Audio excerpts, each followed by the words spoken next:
So good morning, my name's Emily Butler, I'm the Conversations Curator at Art Basel. We're really thrilled to be hosting this new series of conversations, which are called Masterclasses. Masterclasses, like Conversations, aims to create a space for reflection and dialogue around the fair. And they aim to offer personal insights from professionals about the different sectors and roles within the art world. So we'll be featuring collectors, artists, gallerists, legal experts, advisors, and many more over the next editions of Art Basel. So the conversation is recorded, and it will be shared with you guys after the event. It'll last approximately 30 minutes, and then I will start off asking some questions, and we very much encourage you guys to participate, so we'll have a mic around, and feel free to jump in and ask your questions to our amazing experts who are with us today. So this masterclass is entitled The Story of NFTs, and it's very much come out of, it's the title of the book, which is due out in February, which has been co-authored by Amy Whitaker and Nora Burnett Abrams. And Amy Whitaker is an associate professor in the Department of Art and Art Professions at New York University. She's a longtime blockchain researcher and has worked previously in museums, including the Guggenheim, the Museum of Modern Art, and Tate. She's also the author of other books, including Museum Legs, Art Thinking, and Economics of the Visual Arts, which is a fantastic title. Can't wait to read it. And Nora Burnett Abrams is currently the Mark G. Falcone Director of the Museum of Contemporary Art, Denver. Prior to this role, she was the Chief Curator, and she's organized over 40 exhibitions and authored and contributed to many publications at the MCA. She's also taught art history at New York University. So we're really thrilled to have you both today, and I'm going to hand over to you. Before I hand over, I just wanted to ask you if you could briefly introduce yourselves, give us a little bit more about your background and how you came to be interested in NFTs. Thank you so much, Emily. It's such a pleasure to be here and to be with you all. And Nora invited me generously to co-create a program with her at MCA Denver, so I want to let you introduce, and then I'll jump back in. Okay, thank you. Thank you, Amy. Thank you, Emily. Thank you to the whole team for conjuring this program today. I am Nora Abrams, Mark G. Falcone Director at MCA, and MCA Denver is a non-collecting museum, and what we really kind of take great pride in is exploring creative practice and cultural production rather broadly, not just exclusively focused on the visual arts, but really looking at various kind of cultural phenomena as they pop up. And when in the early days of 2021, as NFTs were really kind of puncturing popular culture, if you will, I thought it would be a great opportunity to do some programming that explored this topic, because everyone seemed to be curious about it but not have a clue as to what it all meant. And so everyone in my network said, oh, well, you need to talk to Amy Whitaker. She's going to be your person who, Amy and I have known each other for many years. And so the marriage was born in early spring 2021. And I just want to say it's been a pleasure and honor to work with Amy. And this is our first time speaking together, not on Zoom. So we're a little giddy about that. That's right, and it's been amazing to work with Nora, who is a very distinguished curator and art historian, and wrote books on some of the artists we see doing NFTs now, like Tara Donovan's work with Pace Verso and Art Blocks.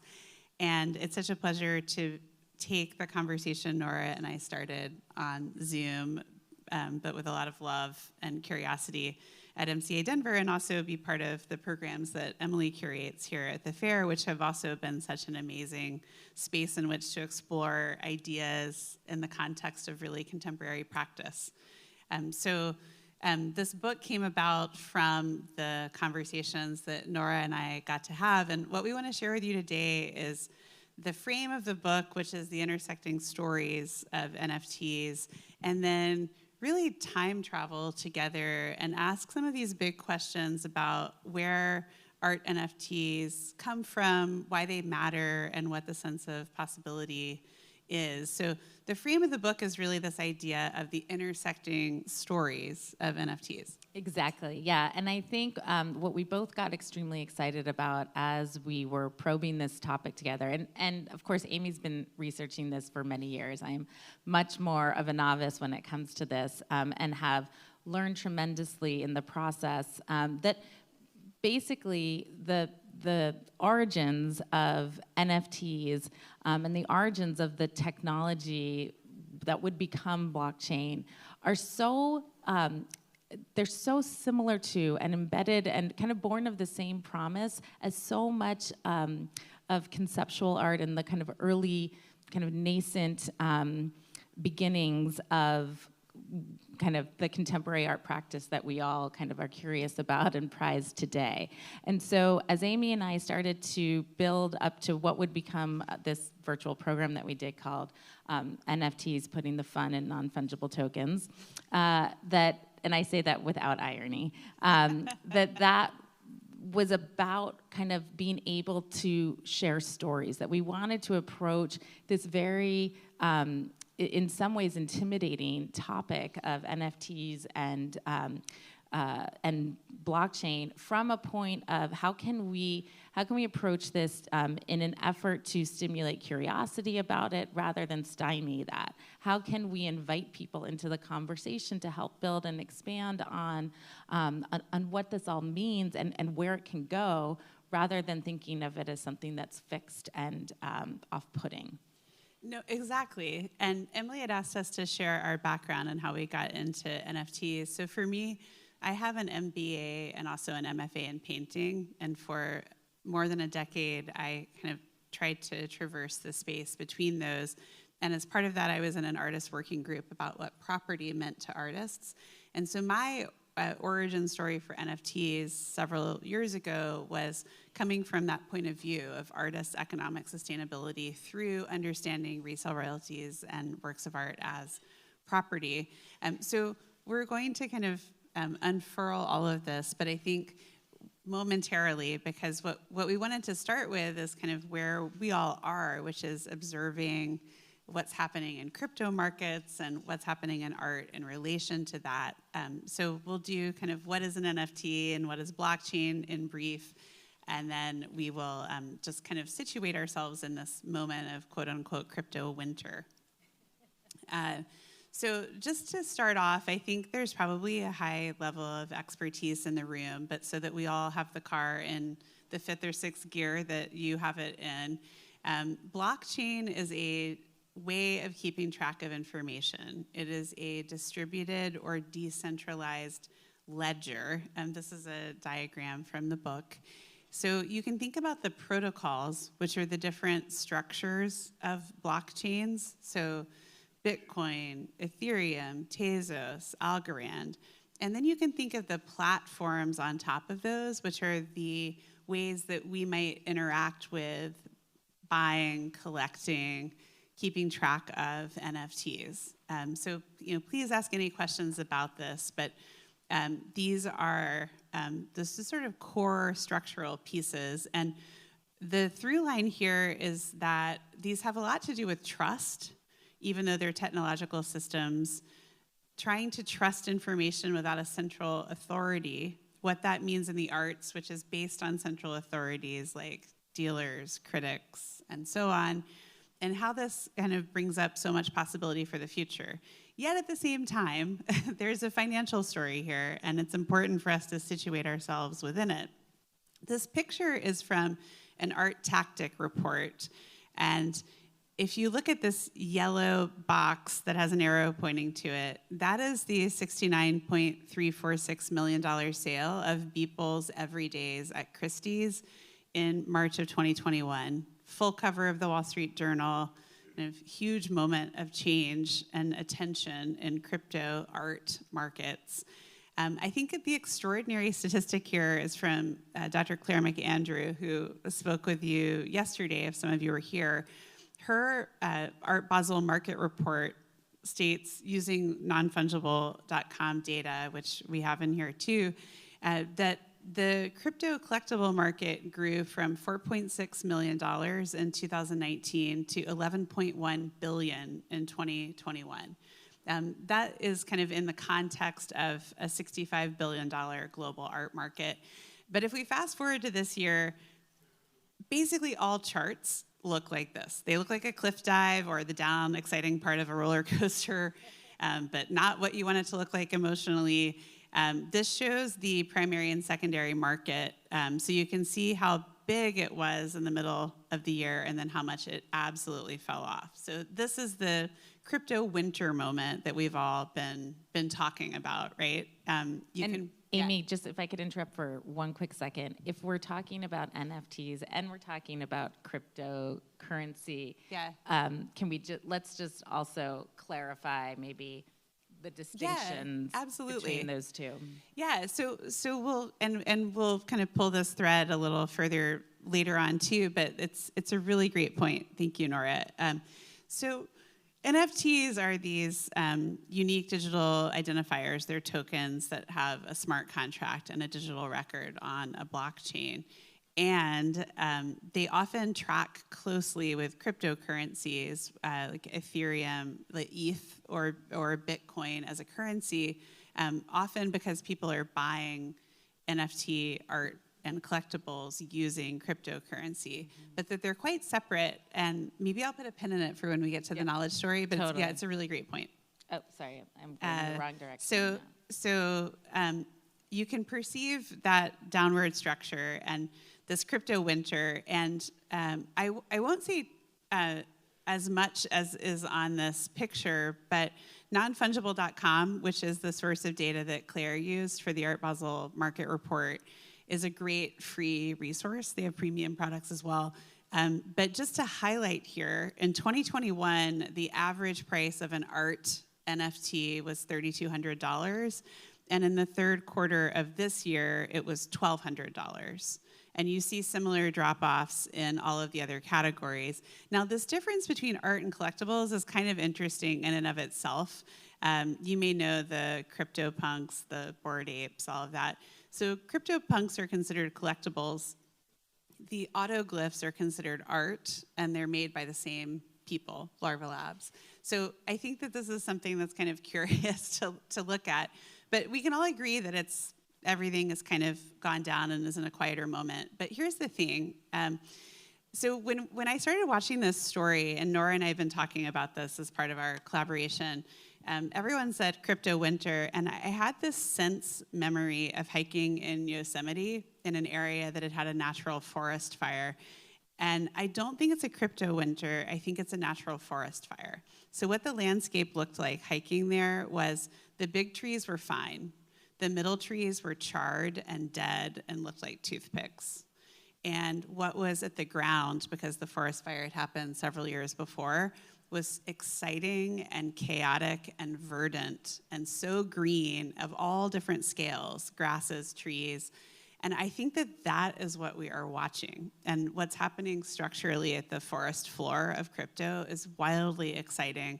And I think we've seen some speculation peter out, but that we're also seeing a lot get built. So I think that's really the starting point for us here. Absolutely, and I think the metaphor is so powerful to get away from the kind of dire, it's wiped out, there's so much, and especially in Miami and especially at the fair, for anyone who was at the fair last year, there was so much more like euphoria around digitally native art, currency, and a variety of other initiatives. And it's a very different climate, understandably, this year. And so obviously that's just anecdotal, but I think the point is that we are at such early stages. We're still in the early days of whatever this phenomenon is going to, however it is going to land in the next decade. What it is now is such a kind of tiny blip in its development. And so I think to approach it from the much bigger perspective of, the evolution of the natural world rather than a seasonal depression, I think is really useful because it also allows us to get out of the idiosyncrasies of this moment and to take that longer view. And when we take that longer view and have that kind of bigger perspective, we can see that there's so much space for creative opportunity to take root, to develop, flourish, and grow into something that we can't even anticipate right now. So I think it's like, everyone just take a step back. It's gonna, and again, whatever's happening in the realm of cryptocurrency is happening in the realm of cryptocurrency, but it is not like just because some of those systems are under such pressure right now that the entire landscape is, right. devoid of life. Right, and I mean, we're in Miami, so you may have driven by the FTX arena or seen an FTX license plate. I think the crypto destabilization is real and related, but kind of exactly what you're saying. It's almost like we're not statistical arbitrage traders in crypto, we are value investors, and that pertains to the economic sustainability of artists, but also to what it is to collect crypto art. And to do it seriously and to succeed as an investor, but also think about it as a kind of cathedral. And I should have really replaced this with an image of a Colorado wildfire or forest fire to keep it real. But nonetheless, I think what we want to do now is, having set the stage, if you will, for where we see NFTs vis-a-vis the kind of more traditional art world, we want to take a step back a few decades, and we want to talk about the origins of blockchain and where we see, and this was really where our entire program and our book really began, was recognizing that there are these real strong similarities and intentions, sets of intentions that resonate from two totally, in a sense, unrelated fields, but our point is to really recognize how connected and shared values are present in the origins of both blockchain as well as in conceptual art. So we want to take us all back to 1970 to one of the earliest wall drawings by Sol LeWitt, an artist, an American artist who was known for, along with several contemporaries such as Fred Sandbach, known for kind of finding ways to create work that circumvented the art market. How could you make something that couldn't be sold? Or how could you make something that reflected and advanced your values, but didn't have to participate in a market that didn't seem to reflect your values? This is an example of a work, wall drawing 51, that is blue lines, I think from all points on the wall, and it will look different depending on where it's installed.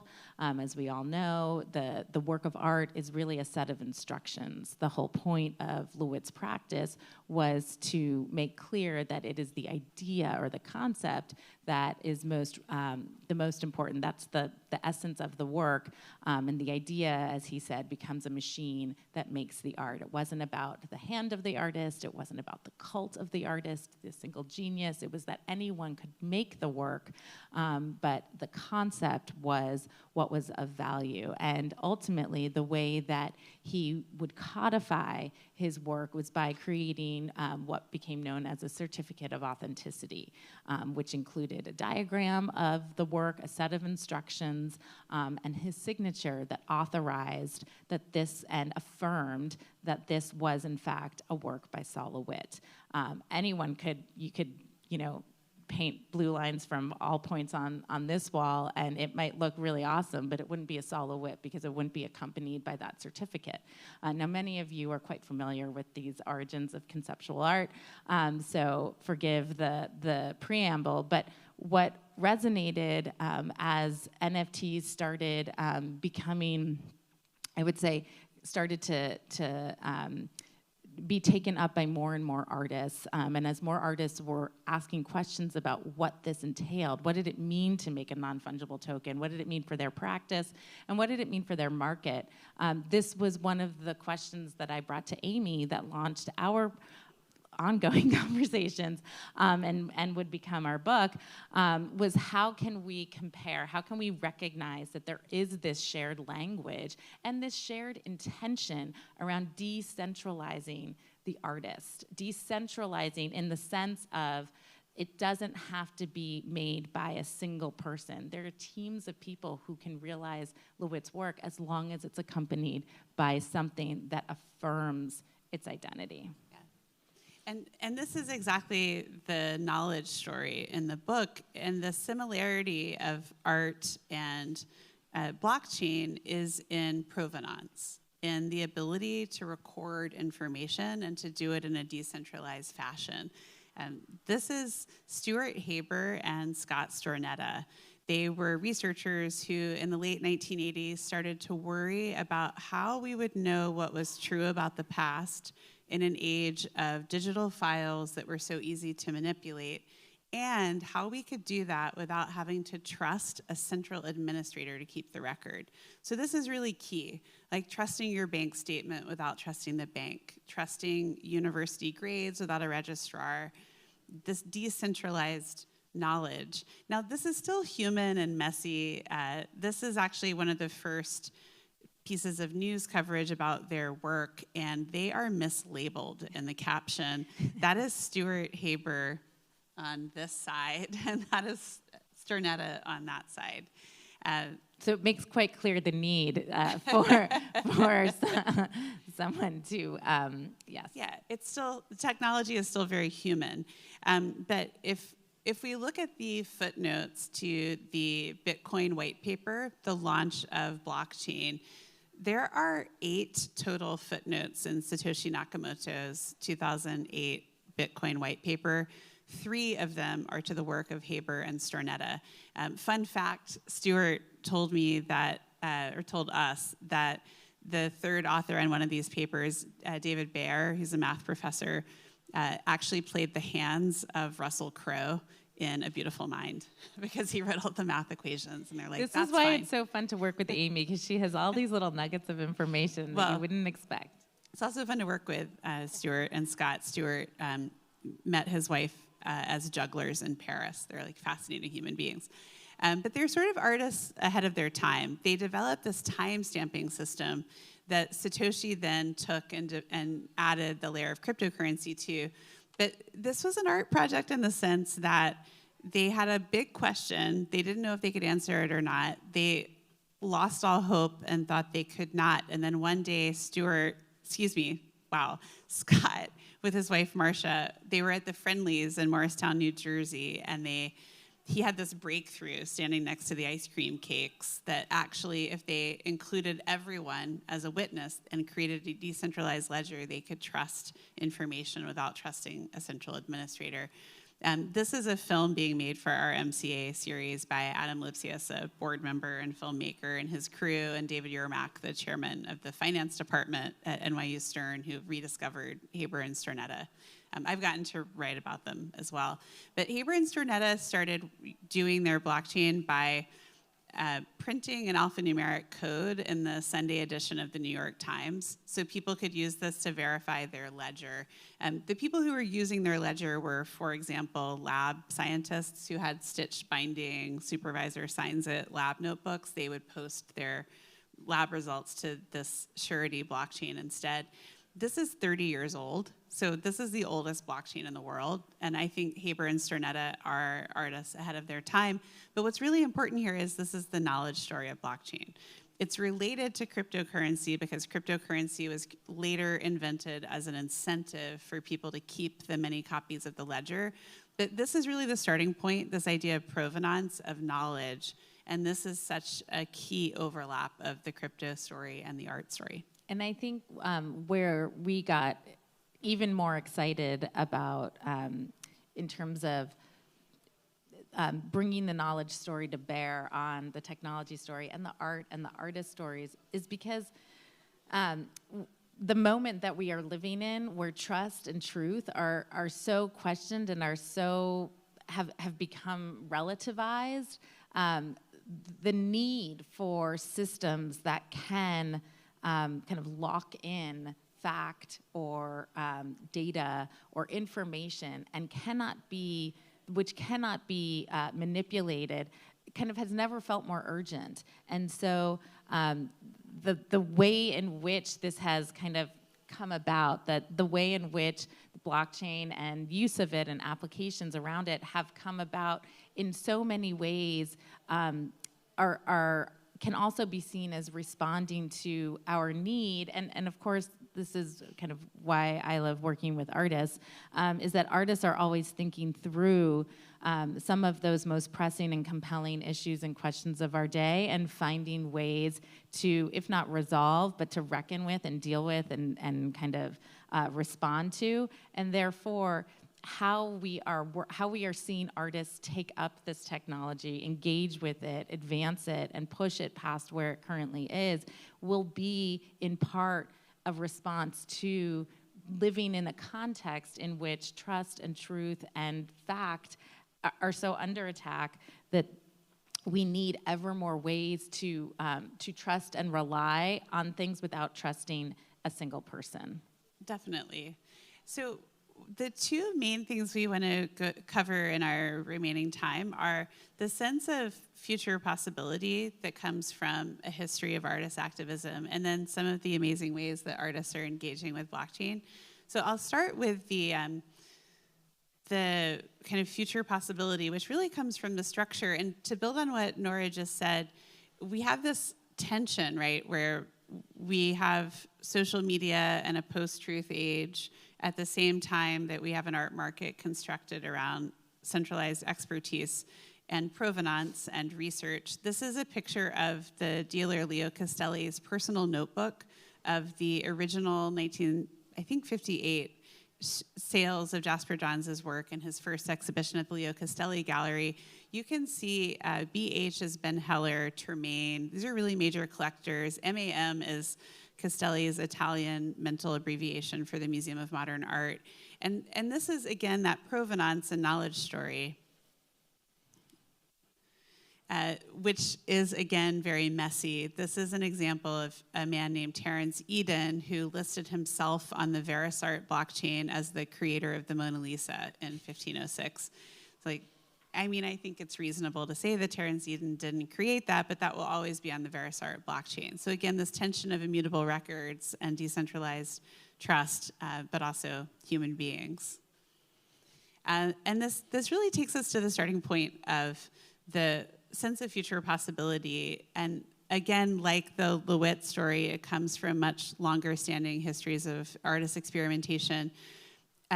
This is a work by the artist Takis called Telesculpture. In 1968, the curator Pontus Hultén had an exhibition at the Museum of Modern Art.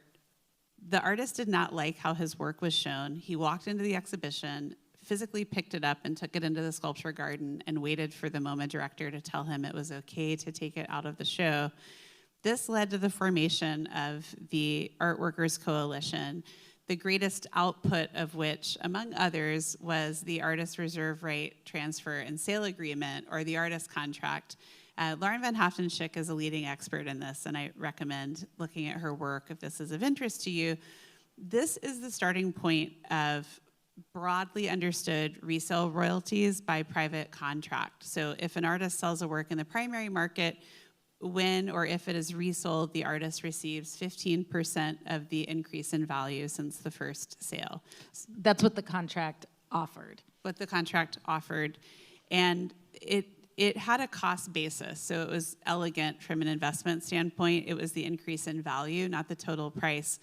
One of the main artists who used this contract, Hans Hacke, he only made $35,000 total over multiple decades. So that's to say this contract was somewhat conceptual, and that what we're seeing in blockchain is we're seeing this actually happen. So if we go back to this picture, this shows the primary and secondary market for art NFT collectibles. The secondary market at the peak in the picture is close to $1 billion. You see how it goes from 500 million to 1.4 billion.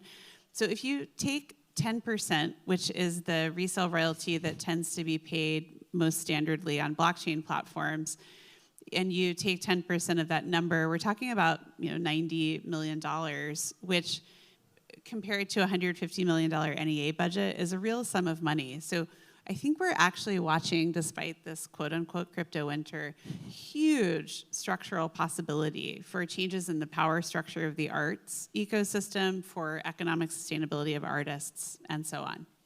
And I think, sorry, I got ahead of myself.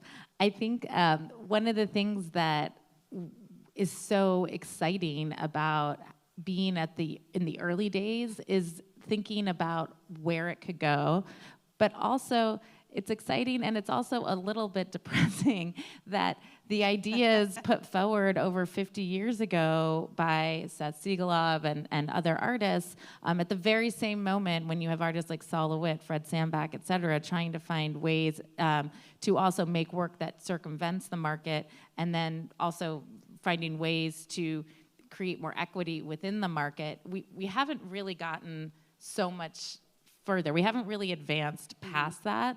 And so perhaps in sharing out more broadly where those possibilities lie, and given how much opportunity there is because of the strength of the secondary market, that there is a way to rethink and reimagine how we support artists. And if we are all here, not just because we love art, but we have to recognize that within that love and appreciation and respect is that the people who are making it need to be able to continue to make it. And I'll just say really briefly to add, a lot of the things that were imagined in the conversations for the artist contract that did not come to pass in 1971 when that was published are things people talk about now. Mm-hmm. So they talk about decentralized autonomous organizations and pooling of the artist resale royalty. They talk about transferring it. All of those things artists were imagining in the late 60s, but weren't really technologically possible until now. So we want to get to, so in kind of talking about the possibilities for artists, let's actually get into some of the art that's been made over the last decade that is engaging with and harnessing this technology in really exciting and fairly radical ways. You want to talk about Kevin? Yeah, so Kevin McCoy is a colleague of mine at NYU, and he's credited as making the very first NFT. Now, the NFT he made was on the Namecoin blockchain, which was an offshoot of Bitcoin. It predated the Ethereum blockchain, and so it's not technically an NFT in the Ethereum token sense. But he was collaborating with Anil Dash in a program called 7 on 7, where an artist and a technologist would make something, and he made this NFT in passing. He was trying to prepare for a launch of Monograph, a platform that they had built, and he needed an example of something that was registered with a unique digital identifier. And this work sold for $1.5 million last summer, but it was made kind of incidentally, but as part of a much larger process of inquiry. Kevin had been following blockchain and crypto chat communities and trying to understand for many years before that. And what he said to Nora and me that I think both of us have just really had stick with us was, you go. Was that we are at the end of a 30-year arc of digitization, and we are at the beginning of a 30-year arc of tokenization. Yeah, and so I think this is structural innovation with the format of blockchain and the knowledge story and the registration of information, as well as beautiful digital practice. And so I think it's a really beautiful segue to the other artists that we wanted to share and their engagement. So this is obviously a work by Andrea Frazier that is not an NFT, but it is an earlier example, or one of the earliest examples of a work of institutional critique, where you're working within a system in order to critique, upend, and potentially kind of reorient that very system. And where we want to go is to show a few other examples of NFTs that are in fact very much questioning the systems that, in which they emerge and in which they operate and transact. This is a work that's the cover of our book. It's called Rainbow Eugene Man, from an installation by the artist Addie Wagenacht, who is based in Germany. This is an installation view of when it was the only time it's been installed, which was in the metaverse in Decentraland as part of an exhibition called Thinking of You, organized by the Koenig Gallery. I don't know if she's still with them, but at the time that was her dealer. And just to go back to the example of the work itself is an NFT, and it kind of looks like a, kind of highly finished painting, but the origins of it are that she does a lot of kind of performative work on YouTube, making these kind of faux instructional videos, or actually they're not faux, they're really kind of using the language of YouTube how-to videos to around like beauty blogging, how to, put a face mask on and how to, take care of your skin. But she also embeds within it tips on how to keep your information secure, privacy controls, et cetera, as a way to kind of, feed out really important information through a kind of gentle, less technical format. In any case, she does a lot of work on YouTube, and she gets through these conversations and programs that she does, she gets a lot of unsolicited responses, and forgive our language, but she made this after receiving several unsolicited dick pics from various, and I hope my mother doesn't watch this video on YouTube itself, but essentially she used all of that all those pictures to become paintbrushes, which she then used to paint this picture. So she's a badass. And that is one of the reasons that we wanted it to be the cover of our book, to really, first and foremost, highlight the work of a really exciting female artist, and also to just show how what is happening creatively right now is really about advancing conversations that are happening, let's say, in the traditional art world, but using the digital infrastructure to question and to disrupt. So another example of a work that we wanted to highlight, did you have anything else? I'm sorry. I'll say dick pic as well. So both of us have expressed our excitement that Addie made this super smart dick pic work that's on the cover of the book. And thank you, Isabella, our editor, for allowing us to do that. I was going to say, I don't know if she's at Koenig anymore, but she's also represented by Bitform's gallery in New York. Thank you. So the work that we have here is called White Male for Sale. It is an NFT made by the artist Dred Scott, and it is a 1-minute long video, as well as, so for this, the work was both includes the NFT as well as the sale of it that occurred in the fall of 2021. The video is, again, about 1 minute long, and it features a white man standing on an auction block on the corner of a neighborhood in Brooklyn. And he just stands there as different people walk by, not really taking notice of him. And this was a work that was really trying to use the system to call out the system.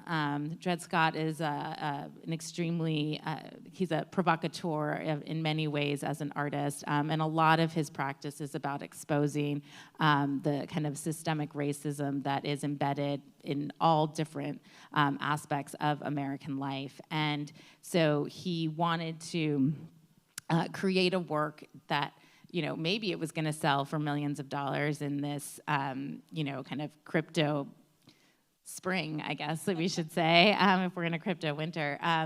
And given the kind of euphoric and kind of rapturous embrace at that time around NFTs, he wanted to see if a work by a Black man critiquing these, the kind of system in which the systems that underpin the art world and the art market, if it would, how far that could go. And there were 2 bidders for the work, and it was sold for $32,500. And so, when you have a Beeple work, selling for $69 million, but who's an artist that isn't necessarily as known within the traditional art world, but is more recognized in a kind of digital art context. And then you have Dred Scott, who is an artist very well known within a kind of traditional art context. That bridge really wasn't there. And also, this is a work that's extremely difficult for many reasons. The idea of buying a person who is being put up for sale is highly problematic and highly complicated, and that was very much his point. And so I think what he kind of also exposed was the limits of the market, the limits of the transaction, and how afraid, I think, and probably how apprehensive people are to commit to buying something like this. Go ahead. So I think you can see the looped video start to play in the background, and you can also hear why it's so exciting to collaborate with Nora's kind of curatorial mind coming to this topic, not just of the structure of NFTs, but how artists are engaging with them. So we'll share one more work, and then we have one more image to conclude. This, I think, is a really interesting landmark artwork in a number of ways, structurally and artistically. This is a piece by Rafiq Anadol Studio, which is a team of people, including data scientists who've been working on this for many years. Rafiq Anadol did an exhibition with the Museum of Modern Art that was on the Feral File blockchain platform. And this work is now on view this is a rendering, but it's on view in the atrium at the Museum of Modern Art in New York. It's a 24-foot by 24-foot LED screen. This piece is made out of the data of the MoMA collection itself. Fiona Romeo, the head of digital strategy in 2015, put the metadata and the archive image files of the MoMA collection onto GitHub, and Rafiq's studio, using kind of AI, kind of generative, kind of GAN models, made this work. I think it's beautiful. I think it's also economically, conceptually interesting because MoMA used the Feral File sale to, I've been writing this piece collaboratively with a scholar named Heather Nolan on museums and NFTs just in parallel. And we learned that they used the money from the proceeds of the sale to endow a Web3 practice at the museum, not just to kind of make money offhandedly. So I think this is part of this investment story, too, of what it is to steward and shepherd artists and institutions. So I leave you with this kind of idea of a work made out of image files and technology as art and as investment. And this kind of takes us back to the starting point as we think about what's possible. Absolutely. And we kind of wanted to conclude with this image of one of the very first wall drawings made by Saul LeWitt, to go back to the origins and to the beginning, and to recognize that we ourselves are very much, we see this as very similar. The beginning, the origins of something new that is very exciting, and that we are kind of looking to the artists and creatives to guide the way to that more verdant, I'm trying to extend the metaphor, rebirth post-forest fire. Yeah, and I'll go there. I'll yes and the metaphor. And what it is when you're hiking and you don't have the aerial view, you're one foot in front of the other, and there might be an incredible vista around the corner, the same way all of us are walking the fair, visiting artist studios, really kind of dealing with work in the very present moment. I think that's very much what we're all dealing with in NFTs as well. Thank you so much, Amy and Nora. This is really insightful, and it was definitely a fun journey through the story of NFTs. I'm going to open up the questions now, and actually I'm encouraging people to come in close if you want to come and ask questions. We'll have a mic in a second. But I wanted to start off by asking you if it's possible to unpack a little bit more the kind of different categories of NFTs that you mentioned earlier. So you were making a distinction between art and collectibles. Are they truly different?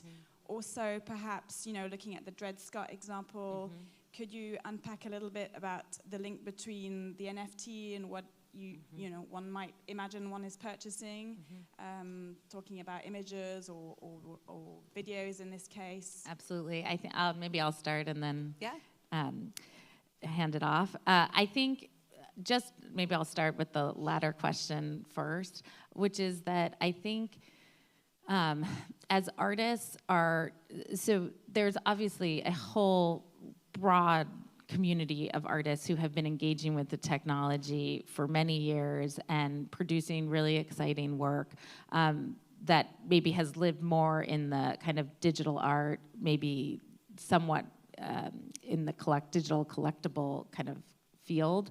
And I think we're seeing from the community and the vantage point that I come from, seeing more artists without that background really finding it so exciting and expressing so much curiosity about what that could be and learning new skills and pushing their own practice. And that to me is extremely exciting. Amy mentioned at the beginning, anecdotally, Tara Donovan is an artist I've worked very closely with. She just produced her first NFT with art blocks, and she described the process and the experience of it was like a little kid in a candy store, just approaching something, again, from that vantage point of curiosity and openness, rather than having a fixed sense of where it's going to land. I think for an artist to be supported on that journey is critical, and she obviously did have that support. So where I'm going with this is that I think the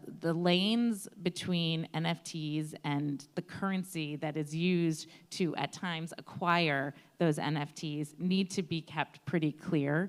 And yet within the lane of NFTs or digital collectibles or digital assets, there is so much possibility, and I don't think that and I think the more we can encourage experimentation within those lanes, the more it will open up and grow even further.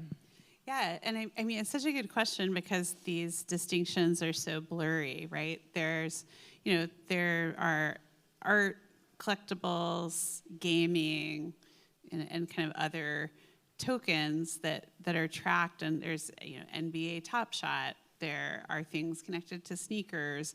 And then I mentioned earlier the difference between art and collectibles is blurry, right? That Larva Labs made the CryptoPunks, and that is actually the development of the NFT, the proto-NFT technology itself that was then kind of codified by Dapper Labs and the CryptoKitties and then became an Ethereum programming standard in early 2018.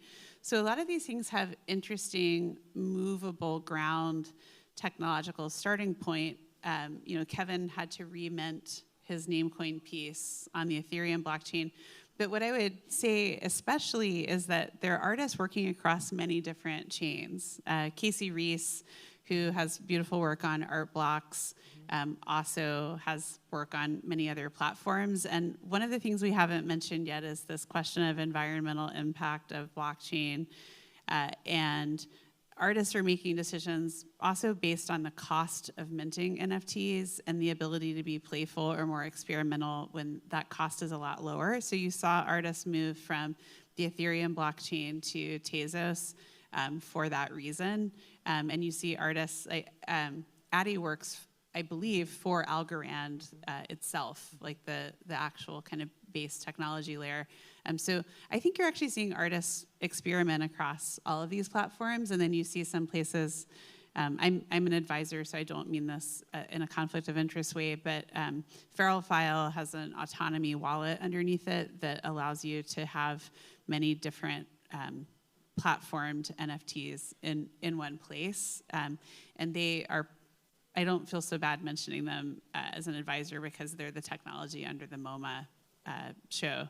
So I think you're seeing a lot of different technology kind of come together, and people work on interoperability all the time, but really artists are making work everywhere. Thank you. And I guess a follow-up question to thinking about blockchain and NFTs perhaps a bit separately is the question, are all NFTs for sale? And do you need to have cryptocurrency to acquire one if they have to be acquired? I mean, I think what was really interesting was when, I think it may be other auction houses, but I recall specifically Sotheby's accepting cryptocurrency for not just digital or NFT-based sales. So the sanctioning, if you will, of this other source for buying a Matisse cutout, if you will, or any other kind of traditional work, that opening up to me was a kind of watershed in terms of recognizing the opportunity there. That being said, I think that artists are motivated by for a lot of reasons. I think there's the creative potential that it offers that I think a lot of artists have taken up and explored with rigor and imagination. And yes, the sale is obviously a component of that. And also, I think, maybe I'm a little naive, but I do think it's the experience and the experimentation in a moment where that may be harder to broker is also a huge part of it. So I think, yes, there's the sales part that is really important and a major driver, and also it's the space for imagination that I think is also a big driver. And it's funny, you were asking about being able to buy NFTs in fiat currency, but my mind went exactly the same place, which was auction houses accepting payment in crypto, galleries like Gagosian accepting payment in crypto, but then, as you say, netting it out the same day. So they're accepting it in case someone has huge crypto earnings and it's easier to spend that money on art, and then they're not taking a position in it. They're clearing their crypto exposure same day. And you do see the inverse, where there's some platforms where you can pay with a credit card to buy crypto art, and then there are others where you do have to go through the step of putting cryptocurrency in, let's say a MetaMask wallet. But that's about as complicated as maybe other people have had this experience taking miles on American Express and converting them to airline miles. And I think also what I'm starting to see, and I hope becomes more of a common practice, is in the contracts. So less about the cryptocurrency being used for sales, but more about blockchain being used around ownership. So artists, including in the contract of sale, that X% of equity will remain with the artist, and really taking kind of that original artist contract from the 1970 and taking some of those terms and embedding it, and then kind of embedding it in and registering it on a blockchain. Love that. And one last question from me, just picking up on this last point about resale, just to perhaps say more explicitly what's been happening in the news this week is that some of the blockchains are rescinding on giving artists commissions in the resale. Is this just a temporary event, or can you tell us more about your thoughts on this? As a very distant observer of all of it, I would say it is temporary, but I don't know how you feel on that. I hope it's temporary. I think there's a long history of skepticism of resale royalties. People in auction houses didn't like them because they felt singled out by the legislation, and economists don't like them because they believe that the price of art is not fungible and that it depresses the price. And people often say, and they have since the 70s, but also more recently, that it disadvantages emerging artists to have this kind of hamper their market. And I totally disagree. I think that artists create value and that they are paid at a point in time before that value is known. And so they are just structurally receiving a small share of the value that they help to create. And it's perceived as a surcharge or a tax, or artists are taking money at the loss of collectors. And I think it's really an inverted way of looking at what's actually happening, because so often it's the continued career of the artist that helps create that value. So I think, to answer your question more directly, Emily, I think it will depend on what is akin to unionization among artists and platforms. It's a collective action problem. And resale royalties are so much more normalized than they were. And people at auction houses hate them so much less, even support them, because it's easier to transact and have them just be automated. You don't have to fax a bunch of people and collect payment, but you can't find the artist, and your legal department has a compliance headache. So I really hope that the resale royalties, the technological building of standards that operate across chains that are portable, that progresses, and that this is a blip. Absolutely, I hope so too. This is a good moment, I think, to open up for questions from the audience. So don't feel shy. Please put your hand up, and we will pass the mic. Hi, my name is Analia Bordenave, and I am creating an environmental project with NFTs. Each NFT become to life to create, as a new coral, to create a reef in the ocean and in the metaverse. So I want to know your opinion about the future of the NFTs as something with a real world impact. I think this is so important. Thank you so much. No, we were actually talking beforehand with Emily about this amazing project that was at Art Basel. This is Renzo Martin's work. I almost want to let you describe it, if you don't mind, Emily. Yeah, it's actually by the Congolese plantation workers, and it's called Ballot NFT. And it's a project whereby when you purchase the NFT, there's a very real transfer into real life that the purchase goes directly to this community, and it's to buy back a specific amount of land. So there's a real kind of social benefit and a link there between an NFT project and a social incentive. Yeah. And I think I love that project, and Emily, Nora had read about it, but Emily introduced me to it today, and I think that where that extends, and maybe this relates to the work that you're doing with the environment and the ocean, is that, and it's part of my original interest in blockchain and NFTs, is that they function as property rights. And property rights are really important for common pool resources or the commons, where you need property rights to hold space to stop people encroaching on it, the way we have national parks, for example.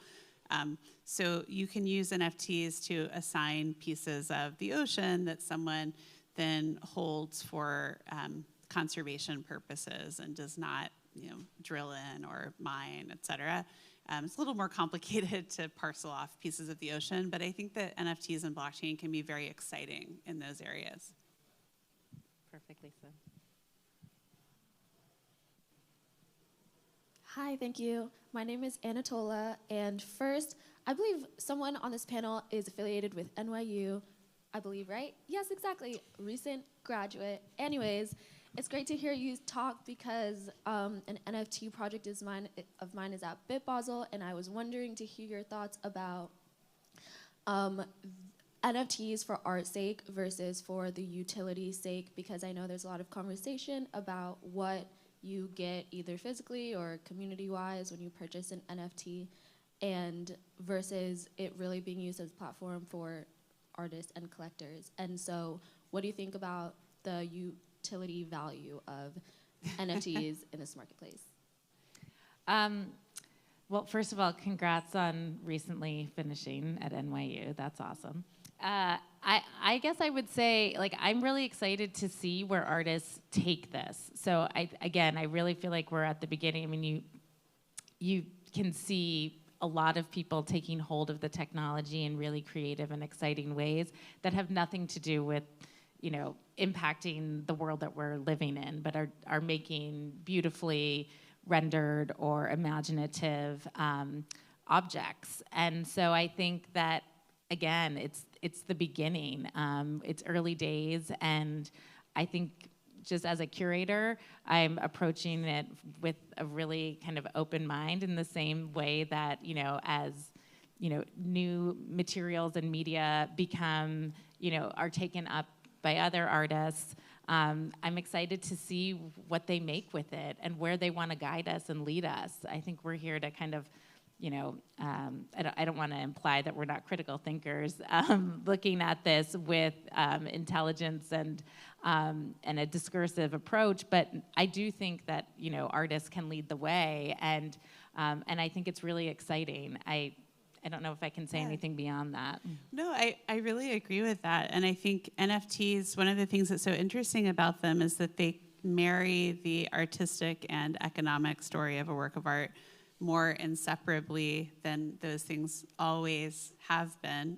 Before I forget, I realize I'm on faculty at NYU, but Nora holds a PhD from NYU. So together, congratulations on your recent degree completion. I'm thinking back to other historical examples, since this is something that we've really been interested in. So I've done research with a collaborator, Roman Kreisel, on what would have happened if artists like Jasper Johns and Robert Alschenberg had retained 10% ownership of their early work. And we were shocked to find that they would have outperformed the US equities market by up to 1,000 times, or a 20 to 40% return every year from 1970 to 2005.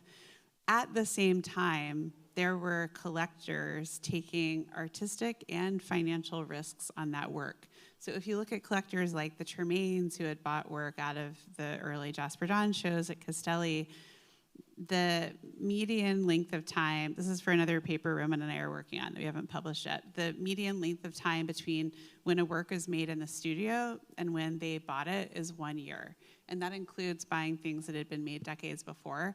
So I think the answer is really that multiple things are true at the same time, and that stories of great artistic power and risk and vulnerability can coexist with enormous financial gain, but that one is advantaged by thinking about both at the same time and having the kind of ethical and imaginative territory to think about both at the same time. And I do feel like that's what's been really exciting about our conversation, is finding space to do that, because Nora is so imaginative curatorially, but also financially.